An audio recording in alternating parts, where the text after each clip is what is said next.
Hello and welcome to my website on CIRS, Chronic Inflammatory Response Syndrome. My name is Scott Kale and I'm sitting out here with the cows in the countryside of Virginia mountains. And I decided just to kind of unscripted tell my story in a relaxing place here and see if I can maybe relate with you guys who are looking for answers. So back in 2012, my wife and I, we bought a house that was held by the bank for a couple of years in another neighborhood in Virginia Beach where we lived. And we had young kids and it was near their school. And so we decided to move, and didn't understand that a house being boarded up for a couple of years was a bad situation, because then you had an environment that was not conditioned and controlled, and moisture levels, humidity levels could get high, dark and damp. Obviously a great place for mold to grow, and other biotoxins that are bad for us. But we didn't get all that. The inspector actually told me that under the house was wet, and there were some issues, and that who cares? A little bit of mold isn't going to hurt anybody. So we moved in, and at the time, my wife and I owned a business, and we were working very hard to build the business and to raise our kids. And so we had the normal stresses of life and the stresses of being business owners and working hard. And I was working out a lot and doing all kinds of different sports and CrossFit and CrossFit competitions. And I was very active.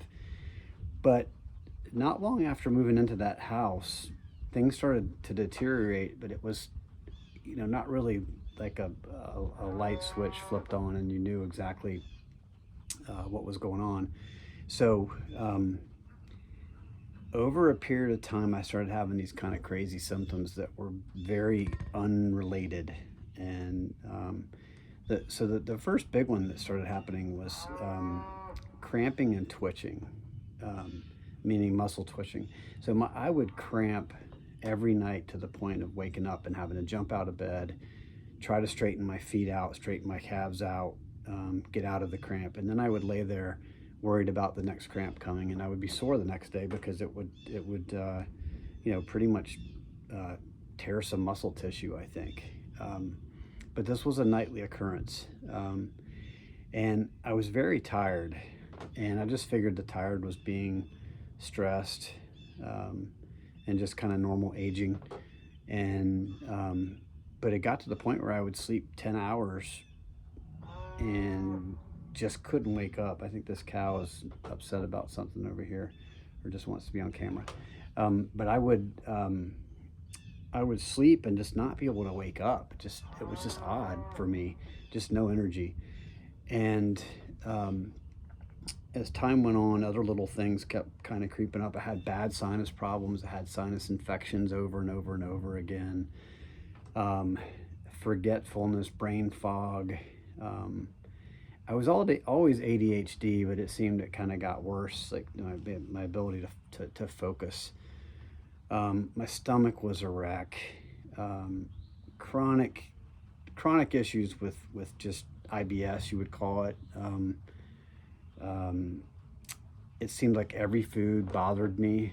I went through lots of trying to figure out what the foods were. Then I was having a bad coughing issues, and my lungs were messed up, and I had tons of drainage. My throat was always sore and felt bad from all the drainage. And so all of this kind of led to seeing different specialists in different areas because things got that bad. So shortness of breath issues and kind of heart issues that were unexplained. So I was having cardiologists do all kinds of tests, stress tests and EKGs and ultrasound. I was seeing an infectious disease doctor because my lungs were so bad, which led to me seeing a pulmonologist and being on a daily treatment for asthma, with albuterol and some other steroids, using a nebulizer, using a spray canister thing. And my sinuses were so bad, I was seeing different allergists, and I was on all kinds of medications for that. And I finally went to an ENT who decided that I needed to have no surgery, sinus surgery. And so I ended up having all of my sinus cavities bored out and opened up, which helped, but I was swollen up. I was just chronically swollen up from chronic inflammatory response syndrome. And so over time, like I kept seeing different doctors having different issues. And nobody really could put a finger on what was going on, and they certainly weren't related. And I'm sure I'm leaving out something, but I'll remember it in a second and come back to it. Again, this is completely unscripted, but so for the muscle cramping, the twitching, which was the most disruptive, I saw a neurologist in Virginia Beach, and she said, well, you have benign fasciculation cramp syndrome. And I said, what does that mean? She says, well, you have cramping and muscle twitching, and we don't know what causes it. It'll go away. Drink some pickle juice. It'll go away. I didn't really like that answer. But anyway, that's what I went with for a while until it got even worse. And I started looking into it, and I contacted someone who decided that I should see the leading ALS doctor at the Mayo Clinic. And that scared the you-know-what out of me. He got my results, I guess, and got my information and said he would like to see me, and that really, really concerned me. My insurance company wouldn't pay for it, but they would pay for me to go to UVA hospital and have 5 neurologists poke and prod and test me for an entire day, to, at the end of the day, thankfully, rule out ALS or MS. But they sent me home with a prescription for 5 different epilepsy medicines. And their comment to me as I left the hospital was,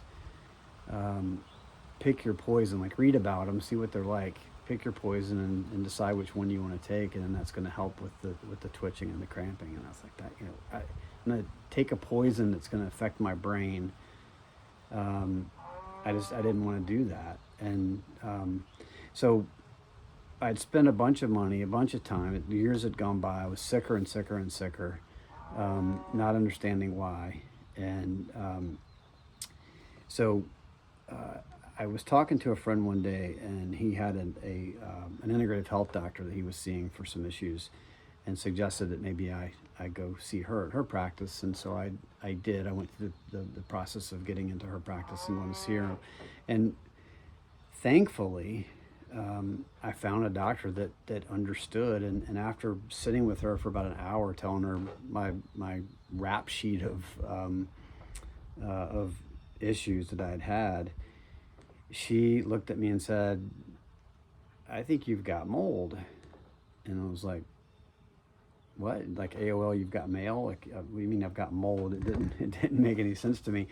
And she said, I think you need to go home. I'm going to do a blood test, and we're going to check your C4A levels and see what they're like. But I think you've got a mold problem, and you probably could go home and see if it's at your house, or look around at your office and see if it's at your office. And I went home and went underneath the house, and it looked like Mars. I don't know how many of you have ever been into your house, but if you're in this situation, have somebody else go into your house. Don't go into the house yourself. Probably was a really bad idea. And so I definitely had a bad mold problem. She explained it to me, and I went down the rabbit hole of really researching mold illness, and I found Dr. Richie Shoemaker's website, survivingmold.com, and I started reading as much as I could comprehend, and I started watching some of his talks and his lectures and some of his peers Andrew Heyman and Scott McMahon. And I just tried to absorb as much as I could, and then I would go back and talk to my doctor about what I had learned, and thankfully they were extremely open-minded and willing to work with me on getting better. And so we got into the Shoemaker protocol, and eventually I ended up finding Dr. Jackie Meinhardt at the Amen Clinic in the Northern Virginia area. And my doctors encouraged me to go see her because she was one of the leading doctors, and I'm still seeing her currently. And I'm at the final stages of my treatment. But it's such a complicated disorder or illness that it's hard for people to understand. My friends didn't understand it. My wife didn't understand it. My friends didn't understand it, and family didn't understand it. And genetically, I was blessed with an HLA-DR, which is not a good thing. So I have a genetic predisposition to not being able to process a biotoxin in my body like a normal human. And it's 1 in 4 people basically have the genetics. And I had the perfect storm with that house to set off the storm of inflammation, the cytokine storm, and kind of flipped on my genetic light switch, and it just started the ball rolling. And so all of these things that were completely seemingly unrelated are completely related. And that's the part that's just really hard to understand. And I want to make sure that when I work with someone, I'm trying to turn a 12-year sickness journey and then eventually to healing into a 1-year process for somebody. I don't know what the actual timeline is. I just know that, in 1 year I made an absolute 180. And I just want people to not make the mistakes that I made with remediation. We did 4 remediations, had different companies doing the wrong things. Mold is a microscopic organism, and if you go and you wipe it on a counter and stir it up, it just gets airborne. It makes everything worse. If you go and you kill it with a chemical and then wipe it, well, now you've made it even worse than it could have been, because you've broken a microscopic organism into hundreds of pieces and sent that airborne.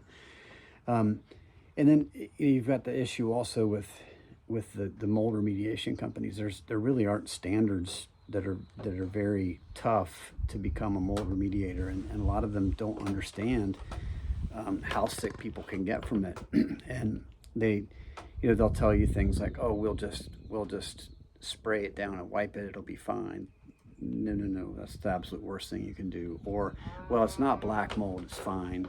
Or we did an air spore sampling and everything seems fine. I mean, there's so many things that they can do wrong to make your situation worse. I want to help people find the right people to do the testing. If you don't have a doctor that understands the Shoemaker protocol and how to put you through that treatment, you need to find someone that knows it, preferably, or someone that is willing to work with someone who is certified or understands it. And then finding the right environmental professional, IEP, which is indoor environmental professional, someone that understands how to test the house, how to do an inspection and see where everything's coming from, because it's not just mold. It's actinobacteria, it's endotoxins, it can be brown recluse spider bites, it can be tick bites. I spend a lot of time, as you can see where I am now, I spend a lot of time in the woods, and I've had several tick bites, and I've been tested for Lyme's several times. Have never been diagnosed with acute Lyme, but people that have had acute Lyme disease and go through the treatment and don't get better, they've probably most likely have the genetics that I have, and they've flipped on that light switch from the tick bite, and they need to go through the protocol to get better also, because although they don't have the living bacteria after treatment from the antibiotics, they still have the genetics that have caused their immune system to go crazy, and now they're just recirculating inflammation in their body and just getting sicker and sicker and sicker. So the point of me doing this video is just to kind of give you my story. I don't want to spend a lot of time when we're talking on the phone, wasting minutes talking about my story, but also I just want you to understand I've been through it. I'm still going through it. I've gotten a whole lot better. I'd say I'm probably 95%, but I didn't realize how sick I was until I started getting better. In fact, the first part of the protocol, once you get out of exposure, is a cholesterol medication called cholestyramine, and it's a binder that kind of pulls out the toxins in your body and starts bringing inflammation down. That was a game changer. I mean, it was like almost overnight once I got the full dose on that, how much better I felt. And then, you know, through the stages, it was one big step at a time, honestly. So just know that there's hope, there's light at the end of the tunnel. And as sick as you might be, and if people are telling you you're crazy and it's in your head and it can't be mold, or if you have a spouse or loved one, someone that lives with you that says, I'm not sick, so it's definitely not the house. Well, it can be the house, and they just might not have the genetics, which was the case with my wife. She wasn't sick and I was very sick. So anyway, that's kind of my story, and I hope that if we work together, I'm able to get you through the process very quickly and get you healed up like I've been healed up, because it's pretty amazing. And Dr. Shoemaker, for what he's done, is an absolute genius, and thankfully someone like him, who, you know, was probably called a quack for a bunch of years early on figuring this out, is now very respected and often quoted. So if you want to do a little bit of searching, you probably already have, but CIRS, chronic inflammatory response syndrome, there's a lot of information out there about it. The Shoemaker protocol, a lot of information about it. I have certification from Dr. Shoemaker as a Shoemaker protocol Proficiency Partner Diplomat, which means I took his course and got his approval as someone that could be in this industry helping people. I have certification from Dr. Sandeep Gupta in Australia, which is Mold Illness Made Simple. And then I also have certification from the CIRSx Institute as a CIRSx coach and consultant. And you know, I just really hope I can take my experience and then my training and my schooling and these certifications that I've gotten to get you better. So let's get going. If you have any questions, contact form is on the website, and I look forward to speaking to you. Thank you.